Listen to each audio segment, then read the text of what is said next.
먼저 16절에서 20절까지 같이 교독하시겠습니다. 제가 먼저 읽을게요. 사람이 약혼하지 아니한 처녀를 떼어 동침하였으면 납폐금을 주고 아내를 안으로 삼을 것이요. 만일 처녀의 아버지가 딸을 그에게 주기를 거절하면 그는 처녀에게 납폐금으로 돈을 낼지니라. 너는 무당을 살려두지 말라.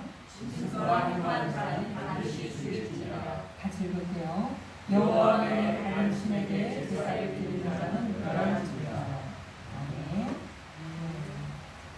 짧은 말씀을 가지고 나눌 것인데 계속 지금 이제 이스라엘 백성들에게 하시는 하나님의 말씀을 우리가 배우는데 이 과정을 통해서 비슷비슷한 내용들이에요. 계속 오는데 이걸 통해서 다시 한번 내 자신도 다시 하나님 처음 만났을 때, 처음 말씀 배웠을 때를 생각하면서 다시 제 자신을 먼저 이렇게 돌아보는 시간이 돼서 저에게는 상당히 은혜의 시간입니다, 사실. 근데 여러분에게도 그 은혜를 나누고 싶은데 지치고 힘든 또 밤에 또 오셔서 그럼에도 불구하고 항상 빠지지 않고 참석해 주시는 우리 성도님들 보시면 너무 아름다워요. 감사합니다. 네. 사람은 누구나 자유를 이제 원하고 갈망하고 있어요.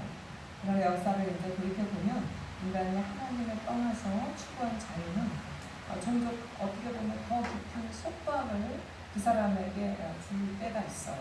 하나님을 떠나서 추구했던 자유는 하나님 없이 살겠다는 자유는 결국 욕망의 지배를 이제 받는 삶이 많이 되었고 또 하나님을 의지하지 않겠다는 그 독립은 결국 다른 무엇인가에 의존하는 어떤 노예 상태로 전락할 때가 참 많다는 것입니다. 하나님께 어떻게 보면 매어서 살고 하나님께 이제 우리가 그 하나님께 구속됐다 이렇게 얘기하는데 실제 하나님께 정말 구속된 사람은 그 안에 엄청난 자유를 누릴 수가 있어요. 근데 하나님께 온전히 구속되지 않았기 때문에 오는 그 피폐함과 그 강팍함은 오히려 그 사람을 자유롭지 못하게 한다는 것입니다. 또 한편으로는 자유를 원하면서 한편으로는 뭐 어딘가에 이렇게 구속되는 안정된 삶을 우리 인간은 꿈꾼다는 거예요.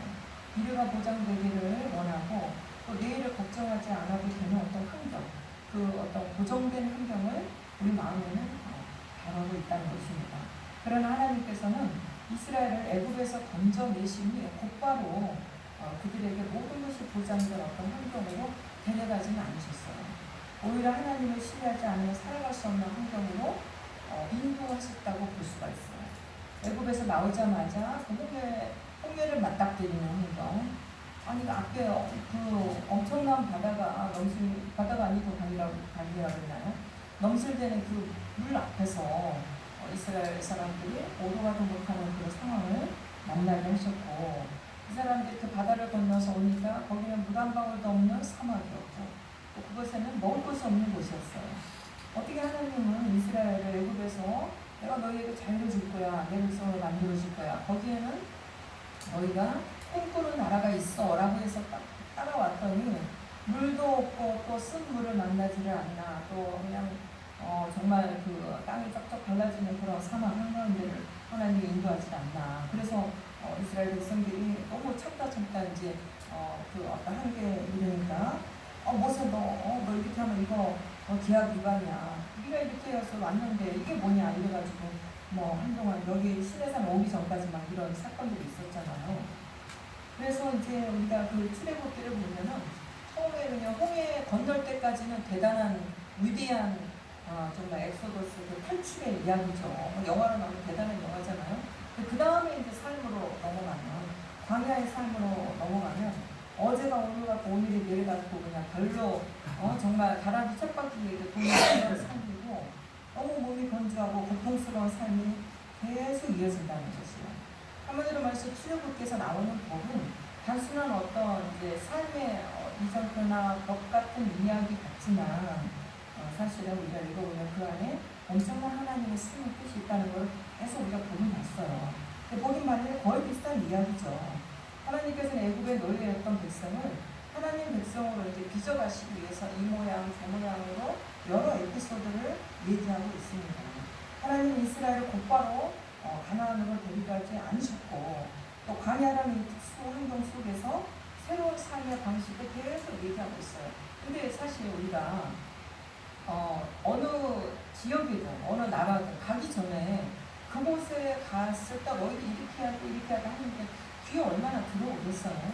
실제 그 땅 가서 뭐 여기서 한 100일을 공부해도 그 땅 가서 하루 만에 우리가 뭔가를 겪으면 바로 그건 남는데 이스라엘 사람들 굉장히 어려웠을 것 같다는 생각을 해요. 근데 오늘 또 하나님이 그 살아보지도 못하고 자기들이 살았던 그 애굽에서는 완전히 다른 세상이었잖아요. 그 자기들만의 어떤 삶이었고 자기들이 뭔가를 가져야 되는 그런 삶이 없었어요. 근데 이제 너희들이 이렇게 살아야 돼 이렇게 살아야 돼 하니까 이 사람들이 굉장히 이제 어려움이 있지 않았을까 이런 생각을 해요. 여러분도 만약에 교회를 나온 지 얼마 안 되신 분한테 이제 교회에 막상 왔더니 이제 당신이 교회 그나마 교회 왔을 때는 괜찮아요. 근데 오기 전에 당신이 교회 가면 말이야 거기서는 이렇게 해야 돼 예배를 때는 이렇게 해야 되고 찬송할 때는 어떻게 해야 돼 기도할 때는 어떻게 해야 돼 우리 지금도 기도하라고 하면 우리 권사님들 벌벌 떨잖아요. 응? 그렇잖아. 우리 맨날 같이 기도하고 맨날 같이 찬양하는데도 그렇지 않아요? 그런데 이스라엘 백성들한테 너희들이 이제 앞으로 이렇게 해야 돼. 이 어려운 사람 만나면 이렇게 해야 돼. 이렇게 해야 돼. 계속 지금 하나님이 말씀하신단 말이에요. 이 특수한 광야 속에서 게다가 광야에서는 그거를 시연할 수 있는 어떤 환경이 아니었어요. 그렇잖아요? 환경이 아니고 그런데도 왜 이렇게 하나님이 계속 어떤 삶에 대한 이야기를 하고 계시는가?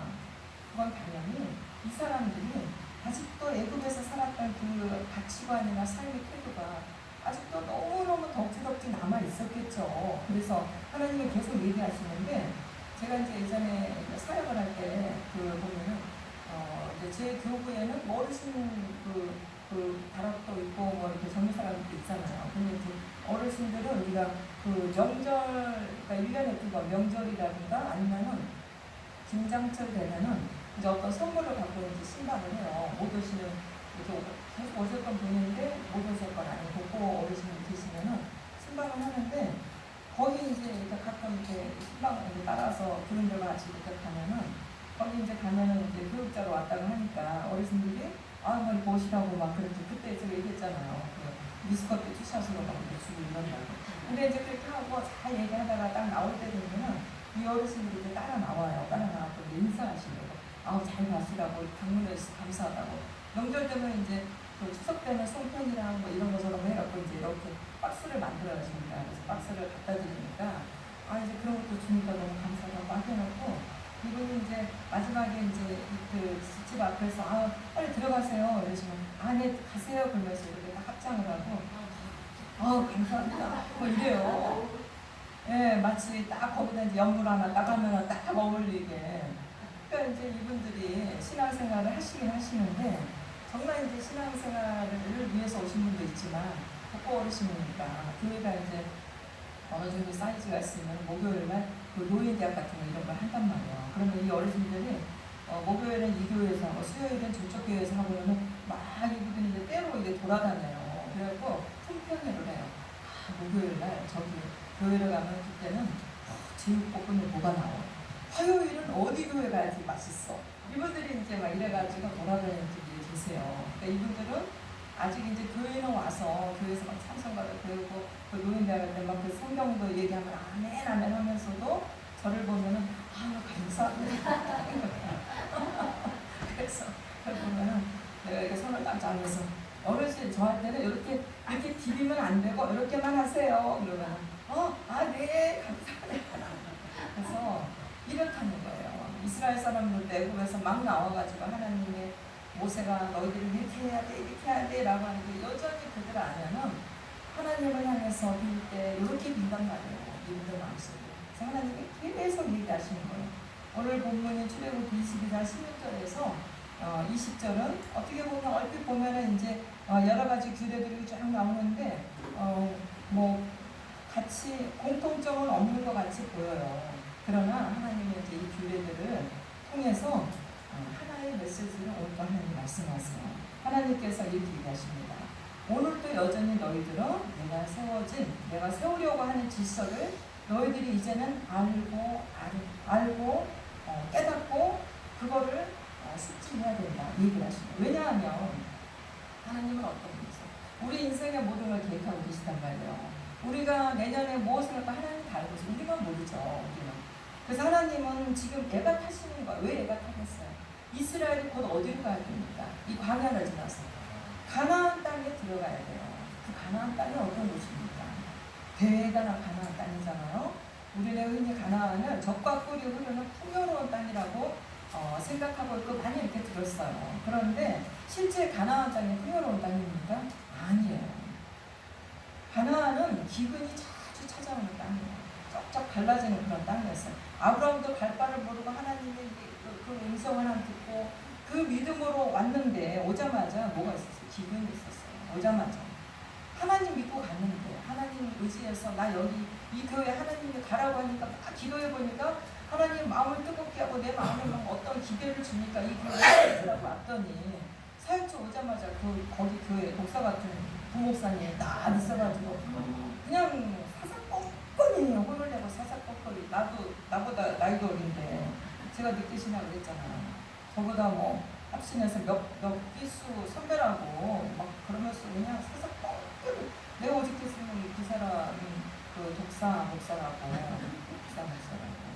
그 헬라어로 독사 보면은 영광인데 머리도 이렇게 짧게 잘라가지고 좀 그런 분이 있었는데 그냥 하나님의 그 부르심이라고 음성이라고 열심히 기도해서 거기를 갔더니 그 목사한테 사사건건이 막 숨이 막힐 정도로 그런 이제 막 대립되는 그런 사역을 했고 그 분들이 열심히 기도해서 딱 갔더니 너무나 신앙적으로 안 맞아가지고 거기 막 그래서 힘들었던 그런 게 있단 말이에요. 그래서 이 가나안 땅 젖과 꿀이 흐르는 풍요로운 땅이라고 했지만 막상 아브라함 시대에 그쪽에 그 땅에 기근이 있었고 이삭 시대에도 기근이 있었어요. 그래서 계속 우물파잖아요. 맨날 우리 또 돌아다니고 야곱의 가족이 애굽으로 내려간 이유도 기근 때문에 내려갔잖아요. 거기 있다가 너무 기근이 오니까 할 수 없이 내려갔잖아요.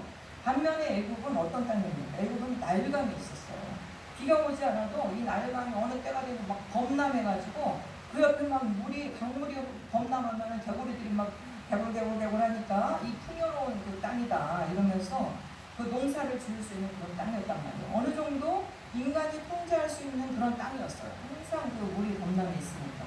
그러나 가나안은 달랐어요. 산과 골짜기가 많은 땅이었고 하늘의 비를 기다려야만 되는 그런 땅이었어요. 그러면서 하나님이 젖과 꿀이 흐르는다고 내가 너희를 인도할 거야 봤더니 오직 하나님만 쳐다봐야 되는 그런 땅이었단 말이에요. 비가 내리면 포도나무와 또 감람나무가 그리고 곡식이 풍성해졌지만 비가 멈췄다고만 하면 바로 메마른 땅이 되었던 땅이 바로 가나안 땅입니다. 그래서 하나님의 신명기 11장에서 가나안을 여호와께서 돌보시는 땅이라고 했어요. 인간으로서는 할 수가 없어요. 이 땅은. 근데 이 땅으로 하나님이 이스라엘 백성을 데려가시기를 원하시는 거예요. 애굽은 나일강을 의지하는 땅이었지만 가나안은 하나님을 의지하도록 설계된 땅이었어요. 이게 하나님의 계획이었습니다. 하나님께서는 이스라엘을 단순히 좋은 땅으로 인도하신 것이 아니라 하나님 없이는 살 수 없는 땅으로 인도하셨어요. 참 이런 얘기를 들으면 지금 삶이 고단하고 예수 믿지만 지금 삶이 고통스러운 사람들은 하나님은 어쩜 믿으실 수 있을까? 하나님 참 대단하시네요. 이런 얘기를 예전에 제가 잘 했잖아요. 잘 했습니다. 죄송합니다. 죄송합니다. 우리 인생도 때로는 하나님 없이 도저히 살아갈 수 없는 그 상황과 시간이 때로는 나를 더 정금같이 빚어내고 나의 그 쓴뿌리들을 제거할 수 있는 그런 광야 학교가 될 수도 있다는 것입니다. 그렇기 때문에 우리에게는 고난이 아니고 또 그 행복이 아닐 수가 있어요. 축복이 아닐 수가 있다는 것입니다. 위장된 축복을 오히려 하나님 우리에게 자주 주세요. 우리를 더 겸비하게 하고 우리에게 흠을 제하기 위해서. 그게 이제 은혜라는 것을 시간이 지나면서 나이가 먹으면서 정말 많이 알게 됐어요. 그걸 처음에 배울 때는 쓰라리고 아프고 힘들었습니다. 근데 그 시간이 지나면서 내가 늙어가면서 머리가 이렇게 하얀 머리가 많이 생기면서 그러면서 그 깊은 뜻을 시간 갈수록 깨닫게 되는 거예요. 그래서 하나님은 잘 섬기면 젖과 꿀이 흐르는 땅이 되었지만 하나님을 떠나는 곧 황폐해지는 그런 땅이 바로 가나안이었습니다. 그런데 가나안 사람들은 이 사실을 하나님 믿는 사람들이 아니니까 깨닫지 못했어요. 그러다 보니까 이 땅에서는, 이 척박한 땅에서는 뭐가 성행했겠어요? 그들은 비가 필요할 때는 하나님을 모르기 때문에 바알을 찾았습니다. 미래가 불안할 때는 하나님을 모르니까 기도하지 않고 무당을 찾아갔어요. 그리고 다산을 기원할 때 생명의 주권자가 하나님이신 믿지 않았기 때문에 아세라를 찾아갔다는 것입니다. 그래서 거기가 척박할수록 종교와 우상숭배가 극심했다는 것이에요. 그래서 가나안은 풍요로운 땅이었지만 동시에 영적으로 매우 타락한 땅이었습니다. 그들은 자주 일어나는 기근을 이기고 풍년을 얻기 위해서 바알을 섬겼고 다산을 얻기 위해서 아세라를 섬겼다는 것이요. 문제는 그들의 종교가 단순히 신전에서 절하는 그 정도 수준이 아니었어요. 그들의 종교는 삶 전체를 지배했고 음란하고 굉장히 가증한 종교는 삶 전체에 스며들어 있었습니다. 성과 종교가 결탁되어 있었고 욕망과 예배가 다 뒤섞여 있었던 매우 가증한 제사를 지내고 있었어요. 그래서 고대 근동의 여러 종교에는 풍요를 얻기 위해서 성적 의례가 항상 존재했습니다. 이게 바로 그 가나안의 종교였어요. 이제 이곳으로 하나님을 보내려고 하니까 지금부터 하나님의 광야에서 열심히 얘기하는 거예요. 이럴 때 이렇게 해야 돼. 이럴 때 내가 반드시 그럼 죽인다. 너희들 그렇게 하면 너희들 절대 그 축복 얻지 못한다. 이렇게 계속 하신단 말이에요. 그래서 이스라엘 백성들이 귀에 정말 이게 다 온전히 귀에 이렇게 박힐 수 있을 정도로. 그렇기 때문에 하나님께서는 그런 문화가 있는 가나안 땅에 이스라엘이 들어가기 전에 그 문화에서 이스라엘을 특별히 구별할 수 있도록 훈련의 시간이 하나님께는 필요했다는 것입니다. 그런 문화는 특정 국가에만 존재하는 것은 아니에요. 하나님이 계시지 않는 모든 곳이 바로 이러한 가나안 나라입니다. 오늘 본문은 바로 그 문화를 향한 하나님의 선언이라는 것이에요. 먼저 우리 16절, 17절 같이 한번 읽겠습니다. 시작.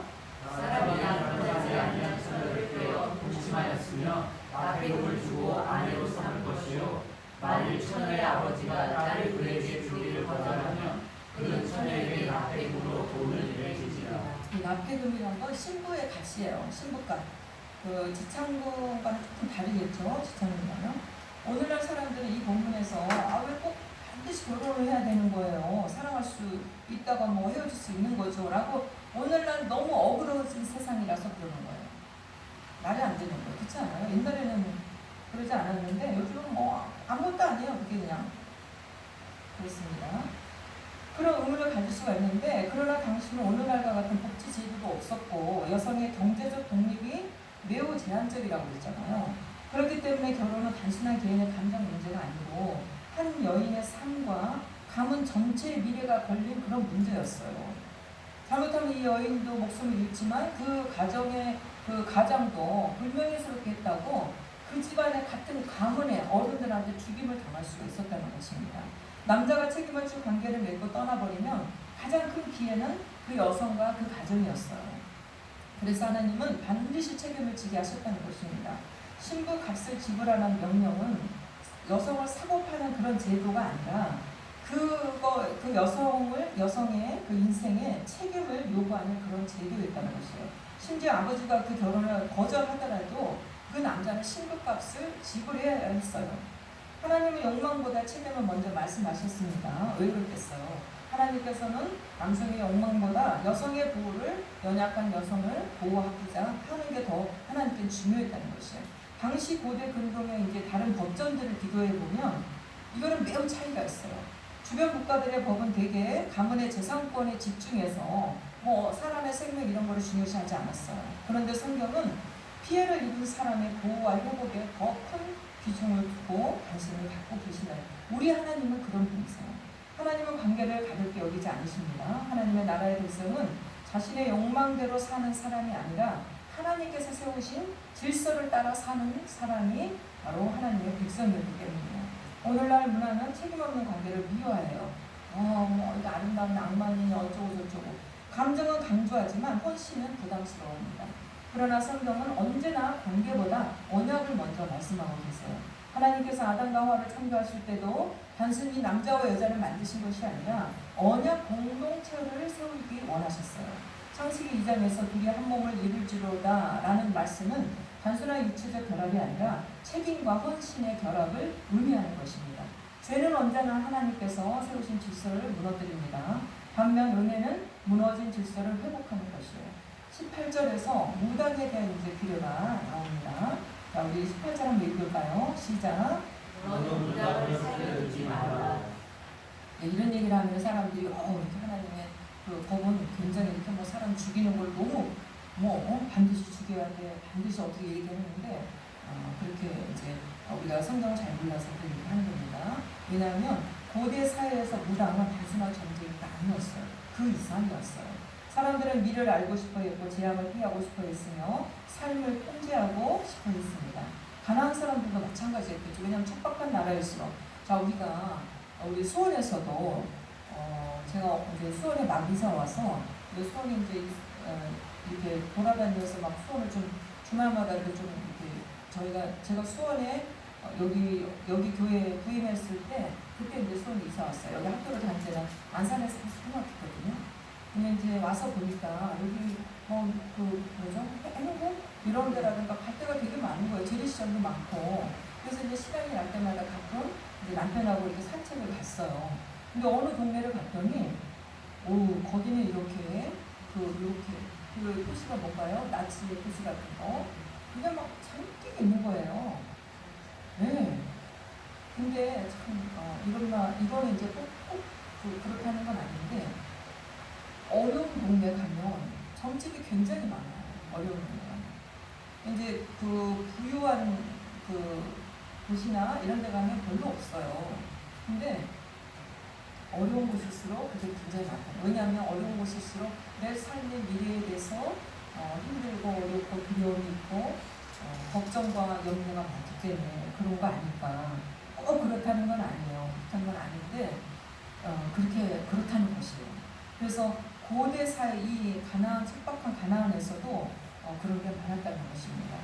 이 사람들도 어렵고 또 비가 내리지 않고 여러 가지로 삶이 미래가 불확실했기 때문에 더 이 전쟁애들을 많이 찾아다녔다는 거예요.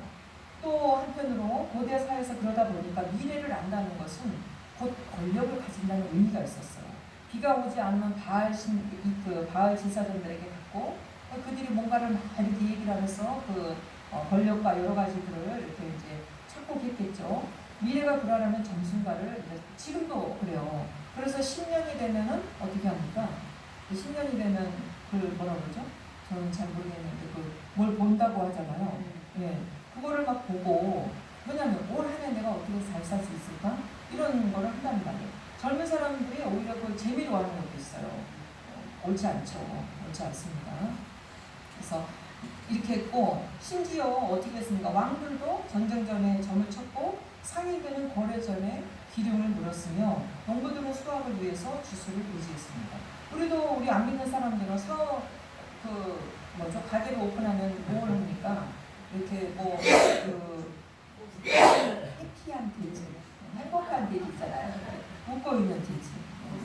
웃고 있는 돼지를 이렇게 해놓고 거기서 다 같이 그 돼지를 바라보면서 웃으면서 막 이렇게 뭔가를 바라고 이런단 말이에요.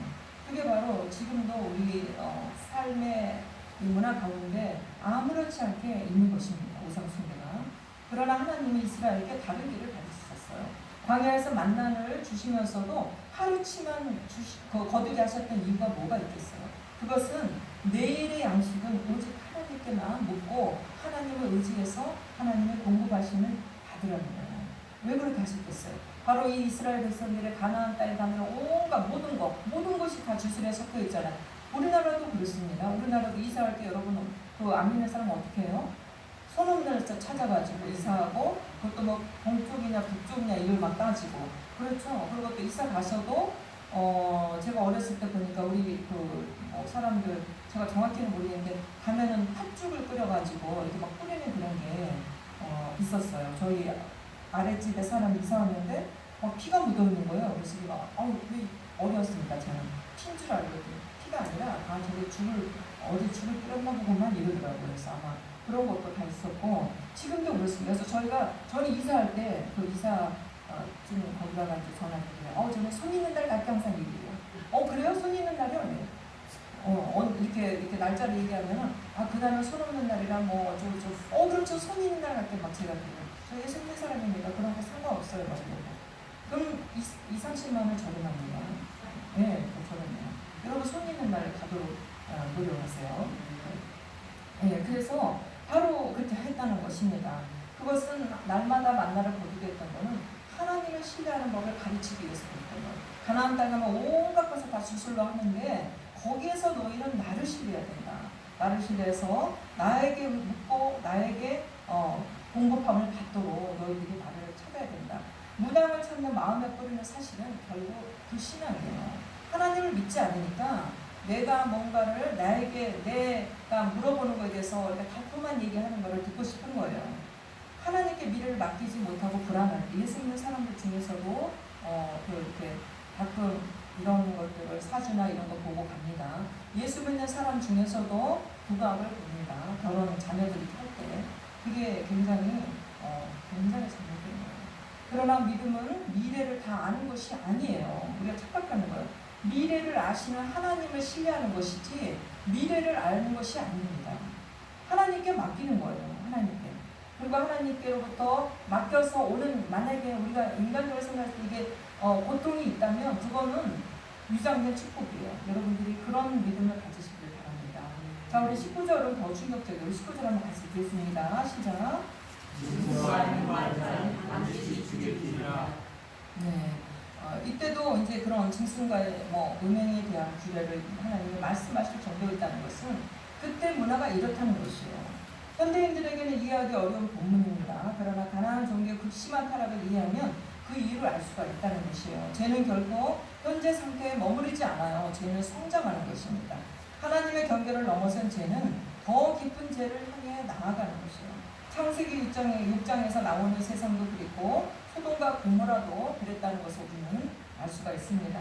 하나님을 버린 인간은 결국 인간다움을 잃어버리는 것이고 하나님은 인간을 하나님의 형상대로 창조하셨음에도 불구하고 하나님께 떨어져 나가는 인간은 하나님의 형상을 절대 회복시킬 수가 없다는 것입니다. 인간은 동물이 아니에요. 인간의 존엄은 하나님의 형상에 있는 것입니다. 그러므로 이 규례는 단순히 어떠한 행위를 금하는 것이 아니라 하나님의 형상을 지켜내야 된다는 것이에요. 고귀한 하나님의 지정의를 우리가 항상 지켜내야 된다는 것이에요. 상황과 여건에 상관없이 하나님의 형상대로 창조된 존재답게 하나님은 오늘 이 말씀에서 말씀하고 계시는 겁니다. 20절은 이 모든 규례의 이제 결론을 맺고 있어요. 우리 20절 한번 같이 읽겠습니다. 시작. 여호와의 가시에게 제사를 드리는 자는 멸할지니라. 왜 마지막에 우상숭배가 등장합니까? 왜냐하면 지금까지 얘기했던 앞에 나오는 모든 죄의 뿌리가 바로 결국 이제 우상숭배를 갖고 있었던 우리 근원의 우상숭배를 바라보고 있었던 그런 것입니다. 하나님을 신뢰하지 못하니까 욕망이 기준이 되었고 성의 타락도 주술에 대한 의존도 또는 인간성의 파괴도 결국 하나님 대신 다른 것들을 의지하는 데에서부터 시작된다는 것을 우리는 명심해야 되는 것입니다. 우상은 단순히 나무와 돌로 만든 형상만을 의미하지는 않아요. 하나님보다 더 의지하는 그런 것들이 그 모든 것이 바로 우상이 우리에게 될 수 있습니다. 이스라엘은 바알에게 풍요를 구했고 아세라에게 다산을 구했어요. 하나님이 아니라 눈앞의 결과를 그들은 이렇게 만들어진 어떤 형상을 통해서 의지하고자 했다는 것입니다. 그러나 하나님은 오늘도 우리에게 다시 말씀하고 계십니다. 나는 너를 애굽에서 인도하는 여호와다. 십계명의 시작도 바로 이것이에요. 하나님은 이스라엘에게 먼저 구원을 베푸신 후 순종을 요구하셨습니다. 구원이 먼저였고 율법은 그 다음이었어요. 율법 먼저 가르치면서 이제 구원해 줄까 이게 아니었어요. 구원을 이미 하셨고 이루셨고 그 구원에 걸맞는 사람이 되라는 것이었어요.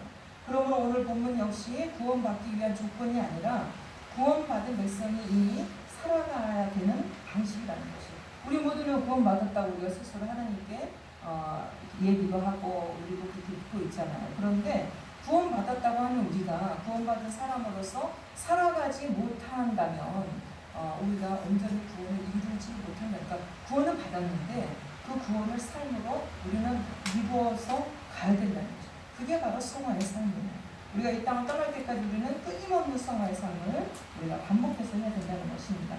생각해보면은 본문에 등장하는 모든 죄는 결국 하나님을 신뢰하지 못하는 데서 시작되고 기인하고 있다는 것을 우리가 볼 수 있습니다. 하나님의 때를 기다리지 못하여 욕망을 따르고 또 하나님의 인도를 신뢰하지 못하여서 점술이나 아니면 어떤 세상의 어떤 방법을 찾아다니고 하나님의 형상을 잊어버려서 우리 스스로 하나님의 그 형상을 갖고 있는 사람으로서 우리 스스로의 그런 하나님 형상의 어떤 상태를 우리가 회복하지 못하고 또 하나님의 공급을 믿지 못하여서 우상을 찾아다니고 있다는 것입니다. 지금 현대 사회도 하나님의 형상은 우리에게 결국 외모가 아니에요. 하나님의 영이시니까 우리가 하나님의 외모를 닮아가는 것이 아니고 하나님이 우리에게 부여하신 지정이, 성경에서는 지정이보다 더 확대된 그 이야기를 하고 있어요. 딱 지정이만 있다 이건 아니에요. 그 모든 것을 갖고 있는 것입니다. 우리가 공동체로 이루어서 가는 거, 그 다음에 우리가 하나님의 백성으로서 이 땅의 자연 만물을 다스리고 통치하는 것, 다 자연 만물도 우리가 섬기고 자연의 현상에 자연의 어떤 법칙도 우리가 온전히 이렇게 지켜줘야 될 의무가 우리는 있어요. 그래야 되는데 우리가 이제 그걸 다 잊어버리고 오히려 자연에 우리가 굴복당해서 나무나 엄청난 어떤 바위나 이런 걸 보고 우리가 스스로 그 자연에게 우리가 다스림을 받고자 하는 그런 너무나 어리석은 그런 이렇게 그 뱀신이 있고 무슨 큰 나무가 있으면 큰 나무가 신이 있고 너무나 우매합니다. 그렇게 살아가면 안 된다는 것입니다. 그래서 본문의 핵심은 몇 가지 제목을 나열하고 있지만 그거에 우리가 국한되지 않아요. 하나님께 속한 백성으로 살아가라는 그런 하나님의 뜻과 계획을 따라서 우리가 그 말씀대로 살아가는 것이 오늘 저와 여러분에게도 숙제라고 저는 생각합니다. 광야의 이스라엘은 이제 가나안으로 들어가야 했어요. 우리도 마찬가지로 우리도 하나님의 백성이 되었다면 이제 이 어그러진 세상 가운데 이 가나안으로 우리도 들어가야 돼요. 그러나 하나님은 먼저 그들의 마음을 거룩하게 무장하고 그 가나안 땅의 그 우상 숭배와 그 부패한 세상을 정복하고 다스리도록 하나님은 오늘도 이스라엘 백성을 훈련시키고 있는 것입니다.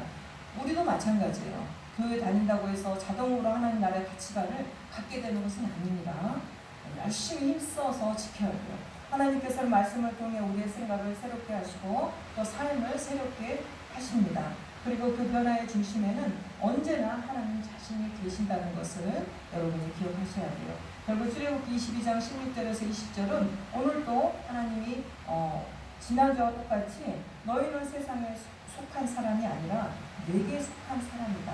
이 땅 가운데 가나안 이 문화를 우리가 살아가고 있지만 가나안 문화에 우리가 정복당하지 말고 하나님의 백성답게 세상을 거룩으로 우리가 선도하면서 승리하면서 살아가라고 오늘도 하나님이 이스라엘 백성과 우리에게 말씀하신다는 것이에요. 세상에 정복당해서 세상 사람보다 더 못한 백성으로 살아가지는 말라는 것입니다. 왕의 백성답게 왕의 자녀답게 살아가야 한다는 것이에요. 우리의 삶의 중심에 하나님이 계실 때 비로소 우리가 관계나 선택이나 또는 미래도 예배도 우리가 제자리를 찾게 된다는 것입니다. 하나님이 우리의 중심에 없으면은 관계도 어그러져요. 그리고 우리가 사업을 해도 그 사업이 온전히 번창을 할지라도 우리의 영혼에 평안을 주지 못한다는 것입니다. 그리고 이제 우리가 비로소 하나님을 언제 우리 삶의 중심에 우리가 하나님을 모시고 있을 때 그 길 끝에서 우리는 비로소 하나님께서 원하시는 거룩한 백성의 모습을 회복할 수가 있다는 것이에요. 그리고 우리는 할 수 있어요. 왜냐하면 우리 주 예수 그리스도께서는 온전한 순종으로 하나님의 질서를 이루셨고 십자가로 무너진 우리의 삶을 회복해 놓으셨기 때문에 우리는 우리 자신의 힘이 아니라 바로 예수 그리스도 은혜 안에서 하나님의 백성답게 우리는 살아갈 수 있다는 것입니다. 이것이 바로 우리에게는 엄청난 힘이고 엄청난 우리의 소망이에요. 이스라엘 백성들에게는 아직 예수님이 오지 않으셨어요. 그래서 모세와 또 선지자들과 또 하나님의 천사들이 직접적으로 가르쳤지만 지금은 그 길을 온전하게 닦아놓으신 예수님이 있기 때문에 우리는 할 수가 있어요. 할 수 있습니다. 예수님의 힘을 의지해서 이가 아니라 예수 그리스도의 이름으로 할 수가 있다는 것을 여러분 명심하시고 오늘도 힘있게 우리가 기도 자리로 나가도록 하겠습니다.